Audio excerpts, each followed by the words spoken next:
Hi, I'm Hannah Durden and you're listening to the Outdoors Group podcast. This podcast is a call to arms to get children and young people outside again. It's your one-stop shop for all things outdoor, child, young person and education related. Thanks for tuning in. Today I'm delighted to be joined by Natasha Firmage and Tim Dexter from Asthma Lung UK. They've kindly given us some time from their busy schedules to talk to me about air pollution, climate change, the Clean Air Champions scheme, and what we can all be doing to be part of the conversation and the campaign. Thanks for joining me, you two. Thanks for having us. Great to be here. So let's start talking straight away by air pollution. What is it and where does it come from and how does it kind of impact the health of the general population? So it's quite a difficult one to tie down because there are so many different types of air pollution that all come from different sources. I think the week that we're recording this is actually quite timely to have this conversation because it's actually the 70th anniversary of the Great Smog in London, which is probably one of the incidents which is most famous as being kind of air pollution and the impacts on health. And lots of people have seen lots of documentaries about it or heard about pea supers from their grandparents and the way that it used to be. So that's one instance of where there was a really devastating occurrence of air pollution that I think estimated kind of killed potentially 12,000 people, both in the week itself, but also in the subsequent months. And actually, it was so bad that most of those weren't even just from kind of respiratory conditions. It was, well, I think most of them were from respiratory conditions, but some of them were just from being hit by cars in the street because the smog was just so thick that people couldn't see what was coming or couldn't see people crossing the road. So that obviously we don't get those anymore, which is fantastic. Things have improved. That instance actually pushed the Clean Air Act to come through in the 1950s. So the government really did take a stance and they banned a lot of the coal fires that caused it. So that was actually resulting from sulfur dioxide, which we don't really get anymore, and comes from very poor quality coal, comes from industrial work that we used to see a lot of in centre of cities, and now has kind of been removed or placed elsewhere away from population. So that's really great. But air pollution still is. It's still a major issue. It's still deadly. It's estimated to be causing 36,000 premature deaths every year. Wow. It has a number of different impacts worldwide? on our health. That's just in the UK. Wow, just the UK. Yeah. That's a So lot. when we say premature deaths, it's really because it's very hard to necessarily tie down that air pollution would be the main cause of someone's death. Obviously, the people that's affecting are those that have lung conditions. They've got underlying health issues. So people that have COPD, which is chronic obstructive pulmonary disease, asthma, lung cancer, but it will definitely be a contributory factor. So a couple of years ago now, we had the case of Ella Kesey Deborah, who was a 9-year-old girl in South London who tragically died of an asthma attack. She had very severe asthma, but she was the first person to have air pollution put on her death certificate as a cause of death. So the first person in the world. And that was kind of proven because of where she lived, the high instances of air pollution and when her severe asthma attacks were taking place. Yeah. And then just to kind of like go down into what it is that we're most concerned about here. So as I said, there are lots of different types of air pollution, but the ones that we're mostly concerned with in terms of the work that we do, Asthma Lung UK, is NO2, which is nitrogen dioxide. And for the most part, you would see that coming from car exhaust. So diesel engines, old diesel engines in particular, are really bad for this. Petrol engines too, but 80% of the emissions for NO2 come from cars and vehicles. And then PM 2.5. So whereas NO2 is a gas, PM 2.5 is particulate matter.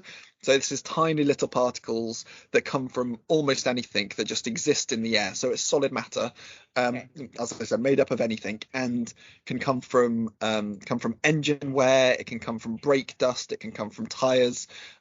It can come from wood burning is the primary source of this. So if you've got a wood burner or a log fire, that's what kind of, when you go out and you can walk down the street and you know someone's got a fire on and you can taste it in your mouth.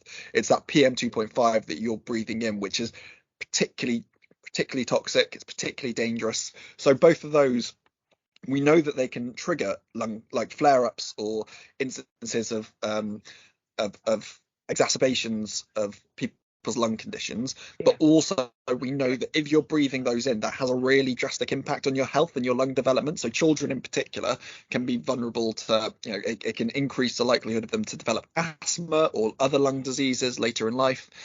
We know that PM2.5, there are studies starting to suggest that that traces of it are actually found in fetuses of unborn babies, so it's affecting us from before we're even born and impacting our ability to kind of develop properly.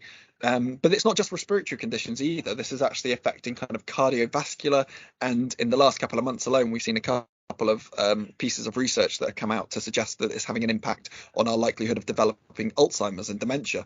So it's almost affecting every single organ in the body. And it's for this reason, just before we finish this point, it's for this reason that the World Health Organization last year, they updated their standards of what they would recommend for governments and for local governments to have as their top level of pollution, top level of pollutions from different sources, with the caveat that, so these were drastically reduced, but it came with the caveat that basically there's no safe level of air pollution for human health.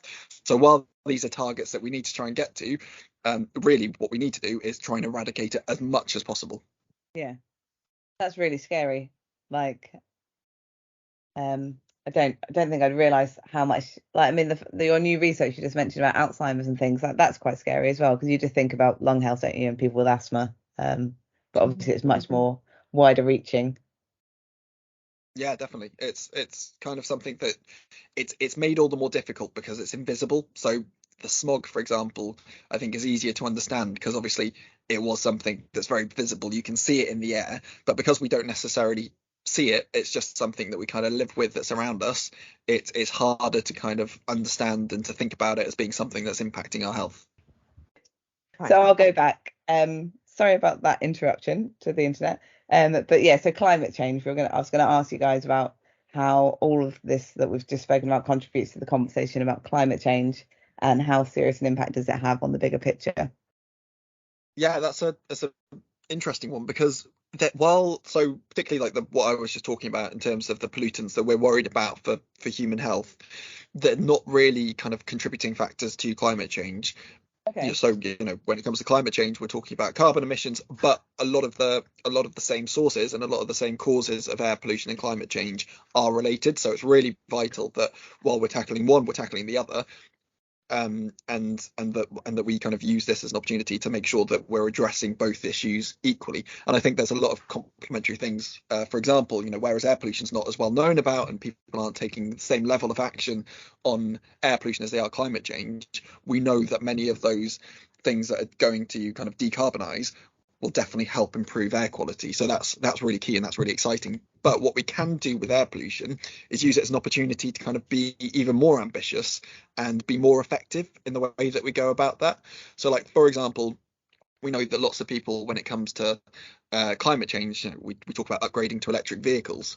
But electric vehicles, there's still a lot of an issue with electric vehicles, both in terms of climate change and definitely in terms of air pollution, because electric vehicles, they're quite big, they're heavy, and they still contribute to PM2.5, the particulate matter I was talking about before, because the source of that is kind of tire wear, it's the brakes degrading, and because they are heavier and bulkier, that actually happens a little bit quicker. So that still has a huge contribution. Oh, electric cars heavier than petrol cars. Yeah. Okay, and so because just the weight obviously of the battery. Okay, so then when you're braking and things, you're like getting more of those particulates coming off. And you get through your tires a bit quicker. So what we can kind of learn from that when it comes to air pollution is we're trying to already, get electric cars off the road to not contribute to that too. But also, if you're just a few people are just changing to electric cars, that car's still on the road and it's still contributing to congestion and causing other cars to just sit in traffic and their exhausts are going off. So what we want people to do instead, where possible, and this isn't possible for everyone, particularly people with lung conditions, for example, who need to potentially use their cars to get around, and that's what the priority should be. But for people where it is an alternative, walk to your destination, take public transport. So more affordable, accessible public transport is key. Having the confidence to cycle, and for a lot of people, that's probably separated cycle lanes because people don't feel safe cycling on the same road as a car. So with doing that, what we're doing is we're kind of trying to address air pollution, but that will probably help address climate change a lot more, because the electric vehicles, the getting them to market, getting them out, the mining for the batteries, the transportation around the world is still a huge issue. And again, with the congestion, so we're actually able to kind of, by help one, we're helping the other. And Yeah. it's because air pollution, probably you could see it as being basically the canary in the coal mine in terms of the health impacts of climate change. So we know that it's going to affect people in lots of different ways, because it's got more extreme weather. Again, for like people that we speak to a lot, cold weather, particularly cold weather and really hot weather, will have a massive impact on their health, and that's going to get worse over the coming decades. So air pollution has probably been the first example of just kind of how this is happening. So that immediate kind of ability to address air pollution is, we're helping to mitigate the impacts of other health consequences down the line. In terms of like improved public transport, is that something that your guys' charity does, like kind of campaigns for improved public transport? Yeah, we do. Yeah, we kind of call for it, and like on like better focus and make sure that different policies are joined up, because if you're trying to get people out of their cars and calling for like schemes such as clean air zones or the ultra low emission zone, as you've got in London, that you can't just tell people you've got to start paying this. You need to have an alternative that exists for them, so they can take a bus. It's not just you've got to use your car. You still can only use your car. Here's an extra £12.50 charge. If we're going to do it, you need a carrot as well as a stick. Yeah. I went to Bristol recently, and they've obviously got a clean air zone in, but they've got a whole suite of electric scooters just for hire, and you just tap in and out. And I thought that is such a great idea. Just I don't know where you guys are, whether there's things like that, kind of those public access.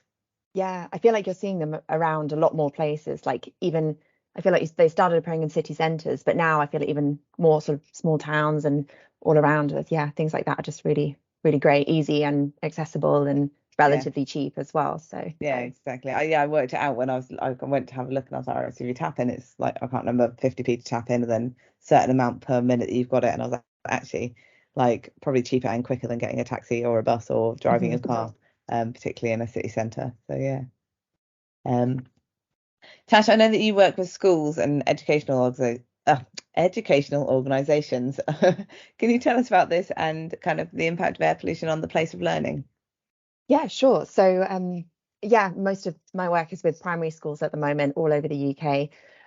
So we know that lots of schools and colleges are in very high pollution areas, but as Tim mentioned just before, there's no safe level of pollution to breathe. So you might think if you're in an urban area, you might be more exposed, but then if you're in a rural area, there might be different sources, things like wood burning stoves and things like that might be different sources in different places.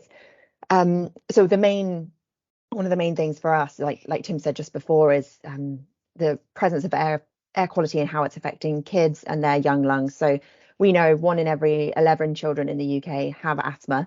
So there's around 3 kids in every classroom with asthma, and we know if they're breathing in those air pollutants, it's potentially triggering for an asthma attack. They're breathing it in when their lungs are doing all their important growing and developing, so that leads to reduced lung function when they're adults and a whole host of other things. So we know that them breathing air pollution in their formative years, it really does have lifelong impacts and irreversible impacts as well. So capturing this and getting that awareness out there and those behavior changes when they're young and when their sort of environments can be changed is really key. So yeah, the school environment is just such a huge factor for children's health. They're there, so much of their time is spent there.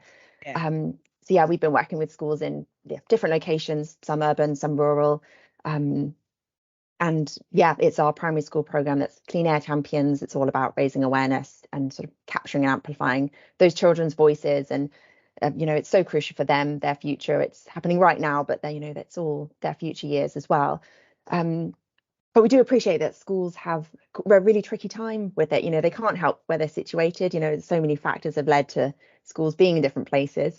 And it's a sort of a tricky situation with the young people that are attending the school are some of the most vulnerable to breathing the air pollution. But then you've got that the schools just become the hotspots for the sources of pollution as well. So if you're thinking like busy drop-off lanes or cars on with engines idling or just lots of vehicles in one place, or they're on busy roads. So it's a really tough time in balancing this. And that's where we try and help the schools out. So to really protect the young lungs, that whatever changes they can make, that we can help them do that. So I mean, it's been so impressive, the level of awareness that the kids have of they have a strong awareness of climate change and global warming, and asthma is a big presence in the schools as well. Like everybody seems to know somebody with asthma. So I mean, I was in a school in London the other week delivering an assembly, and even the smallest year ones, they all identified cars and smoke as sources of air pollution. So that's great that awareness is building. So yeah, we want to work with the pupils to kind of boost their knowledge and help them take action, but support the school as well, so everybody can make positive change and improve, connected to the school curriculum. So yeah, so there's a sort of whole holistic approach to it. We're not just, like Tim said before, not just asking one person to make a change that might not be very easy to do, but if you're supported from lots of different angles, then yeah, hopefully it can all help. So the Clean Air Champion scheme, is that for the kids or for the whole, or for the community of the school? If that makes sense. What does that involve? But yeah, so the Clean Air Champions, it's our free nationwide scheme for primary schools, all about clean air. So pupils become champions by completing 3 activities. So it's 1 to raise awareness, 1 to spread the word in their community, and 1 to fundraise to support the communities worst affected by air pollution and to support clean air work all over the UK. So schools take it on as a whole. It's an ideal project for if you've got like a school council or an eco council. Those groups of kids can be the champions, and then they can engage all their peers and classmates in all the sort of school-wide activities. Yeah, the scheme comes with a free educational resource pack as well for the participating schools, so they can tie in their activities with what they're learning in the classroom, whether that's sort of in geography, science, or sort of PSHE if they're thinking about campaigning and using your voice and things like that. And it's also very flexible, so pupils can choose their own activities. It's kind of so that they can design it for themselves, which sort of boosts their independent learning, and then they can really make their mark on their community as well, because we want it to be, we've sort of got the core scheme, but you can really take it and run with it. But yeah, so it's all about, what they can achieve together, sort of galvanizing their local community as well. Have you got any kind of favorite examples of what some kids have done when they've run with it, like kind of things they've gotten up to? Yeah, so some of our schools, they've been delivering assemblies. We've got one of our champions, she did an assembly with talking about how difficult it can be to breathe with a lung condition, and then when that gets exacerbated with breathing in polluted air. So she asked for some volunteers from her class, and we sometimes there's an exercise where you can try and breathe through a straw, but only through the straw, and that kind of simulates what it might be like to have that breathlessness. And so she had her friend up doing about 10 star jumps, and then trying to breathe through the straw, and describing what it felt like. And yeah, the kids have been doing walk to school weeks. We had some fabulous posters being designed that they've displayed in their school, and they've been writing to their MPs, and yeah, they're really they're really passionate about it, the schools that we've been working with. So yeah, it's fab to see. That's awesome. So if a school wants to get involved, they just need to come to the website and have a look and go from there. Yeah. If you head to our Asthma Lung UK website, the information's on there, and yeah, do get in touch with us.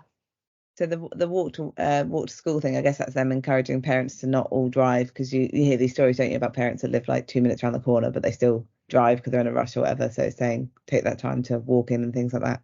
Yeah, definitely. And because we had one of the schools that was taking part, they sort of had a banner on the gate, and they were doing, stickers when you'd walked in, and sort of the little year 3s and 4s being like, have you walked to school? And sort of interrogating their classmates. But it's like, no, it's like, were you able to walk to school this morning? They just get so involved. It's fabulous.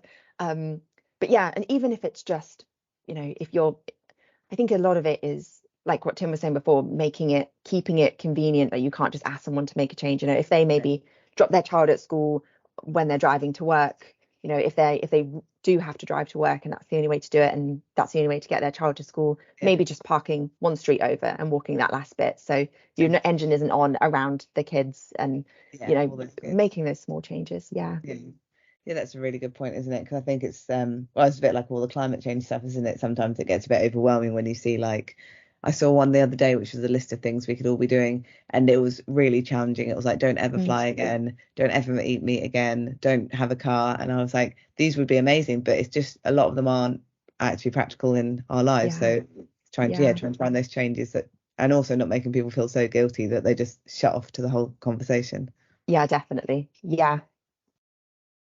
But I guess when it comes to like kids' health, people do tend to care, don't they? Like, I guess if you've got a kid with asthma, or a friend's kid with asthma, that's probably a good motivator to make those changes if you can. Yeah, absolutely. I think exactly what you were saying before, things, big topics, like sort of big global topics, are sometimes a bit hard to get your head around or know where the changes you make fit into the big scheme of things, and kind of feeling, am I really making a difference here? But when it's your child or your friend's child or someone in your school, or it instantly brings it so close to home. Definitely. And I think that's the thing with the air quality conversations as well, is that it really, it's the air directly around you that you're literally breathing it. Like, it's really what's near you. It's not a sort of somewhere very far away or a sort of thing that you can't really picture. So making those immediate changes really do have immediate effects in your direct environment. So I feel like it's maybe more of an empowering issue for people to take on, because you really can change your environment around you in lots of ways, if you're supported and you have the tools and you're able to. So it definitely, I think people can really take action on it. Okay, yeah, awesome. And in terms of that bigger picture, obviously, we've just said that it can be a bit overwhelming. So, like, Tim, in terms of that kind of change, what could the government be doing to lessen the impact of air pollution? Is policy change a good tool? Like, what kind of ways can we kind of, what top-down action would help? Yeah, definitely, like, policies, I think, can be seen as the route to all this. And how do you go about it? So obviously, we can all make those changes, but unless it's happening on that larger scale, there's still going to be this issue. And policies, I think we have to see it as the way of kind of, how do we help and support people to make those changes, or to kind of force those changes through, when it comes to the contribution that businesses are having, and the even like government sector. So there's a big thing in the NHS right now about kind of decarbonisation, and it's such a massive workforce, and it's such a massive entity, that obviously it's having a contribution to climate change, it's having a contribution to air pollution, and they're taking it seriously about how they can start to address that and how they can start to change it. And it's, if every organisation went about things in the same way, that would be fantastic. In terms of what we can do, so the first thing is having some ambitious targets. So how can we make sure that certain levels of air pollutants, we have a legal target in place that's actually, it's legitimate and it's recognisable of where the safer levels are for air pollution. The government was actually supposed to be setting new targets in law by the 31st of October. For PM 2.5, that's the particulate matter, and they actually missed that deadline. So they're actually kind of breaking their legal obligations at the moment to have a new target in place, which is, quite shocking to see, when only in the coming days, Chris Whitty, the Chief Medical Officer, is going to be releasing a report about air pollution and the impacts that it has on human health. So we know how serious it is, and we've spoken about before about all the different bits of research that are out there at how it's impacting people. So to not see the government try and be as ambitious as possible is quite disappointing, and it's something that they really should take forward. But then when it comes to kind of from setting those targets, how do you go about implementing them? And this is where it gets quite goes into the nitty gritty, because it's where we talk about climate change, it's all about the kind of the ambient, or the kind of the general contributions that we're having, because it's going up into the same atmosphere and it's having an effect. Whereas air pollution is much more focused, because air quality obviously is a lot better out in the countryside, but there's fewer people there. But where we're all exposed to it is where people are kind of living in the cities, and that's where it's higher, and that's where the exposure is taking place, and that's where we really need to start protecting people a lot more. So it's local policies can be really important in trying to get those measures down. So that could be like smoke-free zones that have limitations on people burning coal and wood within a city, just to reduce that immediate exposure. And then things like clean air zones. We know, while they're that these are like charges for cars that are of a certain age and are most likely to be the most polluting cars, to limit them, or to try and encourage people to not use those cars by taking them into the city centres. And that's those types of schemes we know are actually the most effective way at reducing air pollution and reducing it quickly.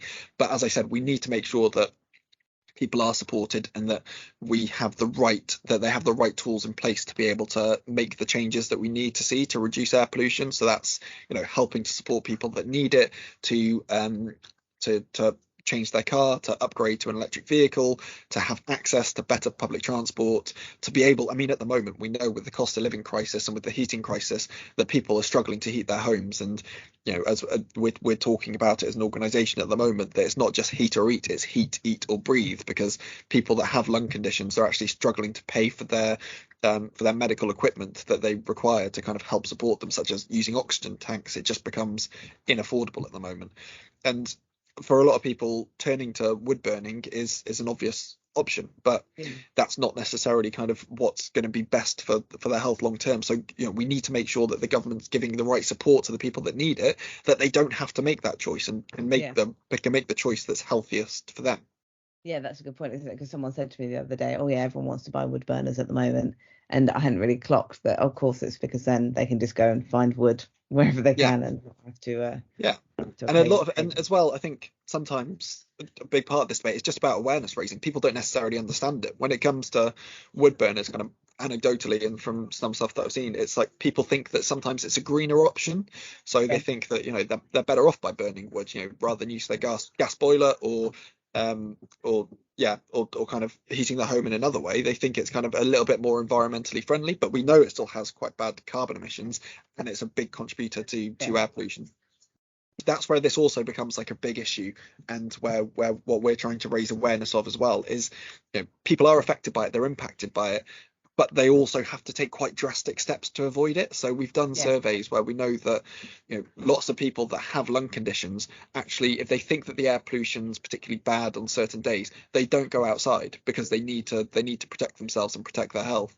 And people shouldn't be in the position where they need to feel the need to just stay at home, because then that has a whole lot of other issues, such as kind of other deterioration of mental health, but also physical health as well, by not getting the exercise and kind of getting your lungs working in the normal way. So obviously the government could be doing more from what you're saying, and they've already missed some of their targets. So I guess it's keeping it, like, for us, back to the individual thing. So Tash, we've obviously spoken a little bit about what we could do for schools, like making those small changes, walking in. But in terms of just anyone listening to this who might not have kids in school or might not have kids, what is there anything we can be doing, like, to get involved or to kind of impact change? Yeah, definitely. I mean, I think, we've spoken about walking to school and things like that, but any of the journeys that you're making, that you might be making by car, if there's a way to use public transport or walk or cycle, or ride a scooter, that kind of thing, making those small changes where you can, or even if it's just a matter of you've got to use a car, but maybe you could drive less distance, you could use park and ride, those kind of things, or maybe like car sharing on more journeys with people, just where you can. So even if it's, I think any small change it's all change is positive, so you might think, I know there's sometimes a bit of a narrative with these things, is like, oh, if I can't make a huge sweeping change, or if I can't do it all, I'm just not sure where to start, and maybe I can't do anything. But if it's a matter of just getting the bus one time a week when you would have normally driven, like, that is great. And and if you're walking,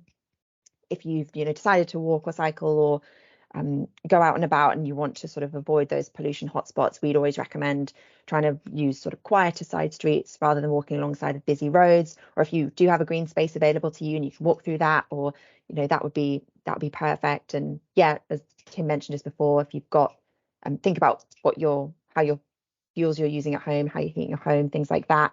And so you've got those sort of tangible actions you can take, but also kind of spreading the word, like raising your awareness, like chatting to people in your community. If you've got a role in your community, if you could write to your MP, you can chat to a local business, just kind of getting the word out there and raising awareness as well is such an important change that we can all get involved in. Like, I know, before I worked for Asthma Lung UK, I had some awareness, but I didn't have, as much as I have now from learning so much more about it. So, there's loads of like quality resources out there that then once you're sort of getting informed and then spreading the word, and sort of, and working together as well. It's not I know sometimes making changes, sort of lifestyle changes, things can be really daunting if you feel like you're doing them by yourself. But if you've got a group or a community or a friend that you can do it with, sort of working on things together, I feel like is always nicer and always fun to do as well. Maybe you like do a walking bus with like all your pals instead of all hopping in your separate cars. And if you've got that time to make that, you can make it enjoyable as well as really important. Yeah, awesome. Is there anything you guys wanted to talk about that you think we haven't covered just before we kind of come to a close? I just wanted to do a quick shout out we've got loads more information on our website and things, and so for what you can do for air quality, but also if you're listening and you've got asthma or a lung condition, or someone who does, and you're worried about air pollution or just anything in general, like we've got loads of health advice and sort of other general advice for what to do on high pollution days on our website. We've also got a helpline you can call that's open Monday to Friday, and we've got a WhatsApp service as well. So we've got healthcare advisors and respiratory nurses just at the end of the phone, totally free to call up. And so if you are looking for advice about air quality or about anything sort of respiratory related in general, or support for sort of cost of living questions, if you're running medical equipment at home and you're worried or things like that, do just give us a call or drop us a message online, drop us an email, just to make sure we're here to help. I'll put it in the show notes as well, but what's the website? Amazing. And we're asthmaandlung.org, I think. Nice and easy. How about you, Tim? Anything else you wanted to add? No, I think Tash kind of covered it there, and you'll also find information there if you want to kind of take this up as a campaigning issue. We've got some regional campaign works that we do, and some resources for kind of how you can take action and call for change in your community. Awesome. Thanks so much for your time today, guys. Just before we head off, I've been asking everyone these 3 questions because it's quite a nice way to finish. If you don't mind, if you've got just a couple more minutes. I don't know who wants to go first, but the first one is, how do you relax? So when I was thinking, I really enjoy baking. At the moment I'm trying to do patisserie baking. Been making croissants, which is, I think sometimes it's quite stressful. I won't lie, it's not always relaxing when everything goes wrong. But I think it's because it takes sort of it's time away, and it's like focus, and you can't look at a screen whilst you're doing it.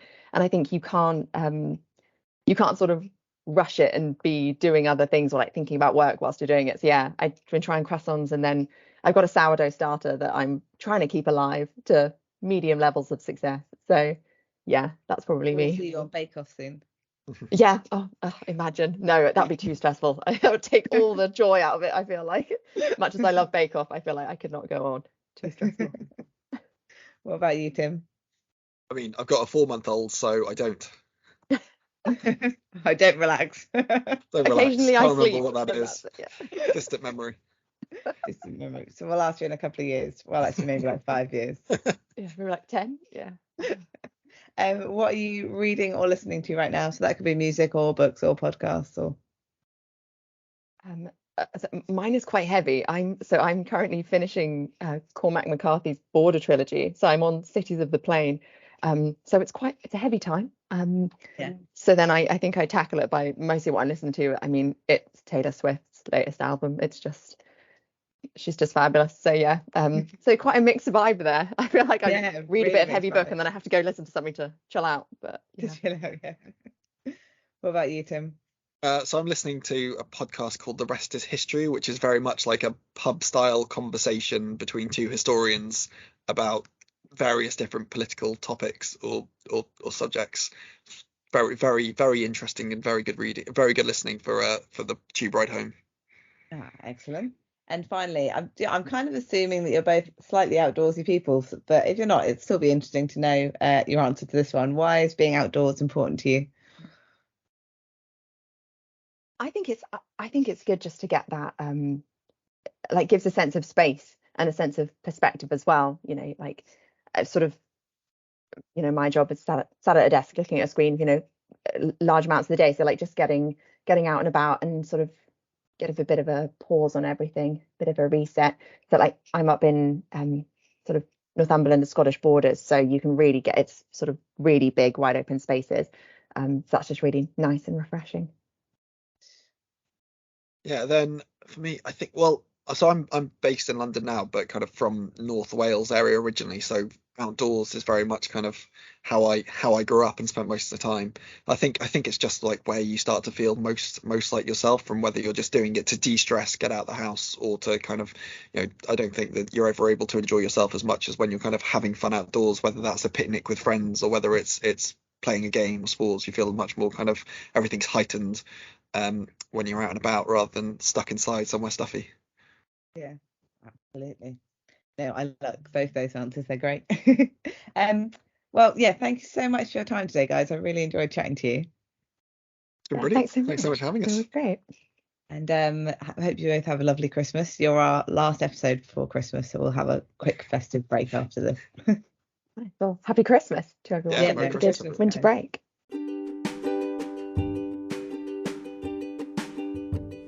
A big thank you again to Tash and to Tim from Asthma Lung UK.